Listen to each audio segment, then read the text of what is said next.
ഇടുക്കി പൈനാവിൽ 2 വീടുകൾക്ക് തീയിട്ട പ്രതി പിടിയിലായി. ബോഡിമെട്ട് ചെക്ക് പോസ്റ്റിന് സമീപത്ത് നിന്ന് പിടിയിലായത് വീട്ടുടമ കൊച്ചുമനയിൽ അന്നമ്മയുടെ മരുമകൻ സന്തോഷാണ്. ഒരാഴ്ച മുൻപാണ് അന്നക്കുട്ടിയെയും മകളെയും പെട്രോൾ ഒഴിച്ച് തീ കൊളുത്താൻ പ്രതി ശ്രമിച്ചത്. പൈനാവിലാണ് 2 വീടുകൾ തീയിട്ട് നശിപ്പിച്ചത്.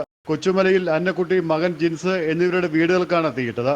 ഈ സമയം വീടുകളിൽ ആളില്ലാതിരുന്നതിനാൽ വൻ ദുരന്തമാണ് ഒഴിവായത്. സംഭവവുമായി ബന്ധപ്പെട്ട് അന്നക്കുട്ടിയുടെ മകളുടെ ഭർത്താവ് സന്തോഷ് കമ്പമെട്ടിൽ നിന്നും പോലീസ് പിടിയിലായി. ഇന്ന് പുലർച്ചെയാണ് സംഭവമുണ്ടായത്. പന്തം കൊളുത്തി വീടിന് നേർക്ക് എറിയുകയായിരുന്നു എന്നാണ് പറയുന്നത്. അന്നക്കുട്ടി താമസിച്ചിരുന്ന വീട് പൂർണ്ണമായും കത്തിയ നിലയിലാണ്. അലമാരയും വീട്ടു സാധനങ്ങൾ ഉൾപ്പെടെ കത്തിയ നിലയിലാണ്. അന്നക്കുട്ടിയുടെ മകൻ ജിൻസിന്റെ വീടും ഭാഗികമായി കത്തിയിട്ടുണ്ട്. വഴിയിലൂടെ പോയ നാട്ടുകാരാണ് വീട് കത്തുന്നത് കണ്ടത്. തുടർന്ന് പോലീസിനെ വിവരമറിയിക്കുകയായിരുന്നു.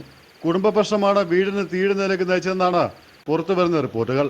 അന്നക്കുട്ടിയുടെയും പേരക്കുട്ടിയുടെയും ദേഹത്ത് കഴിഞ്ഞ ദിവസം മകളുടെ ഭർത്താവ് സന്തോഷ് പെട്രോൾ ഒഴിച്ച് തീ കൊളുത്തിയത് വലിയ വാർത്തയായിരുന്നു. ജയ് ഹിന്ദ് ന്യൂസ്, ഇടുക്കി.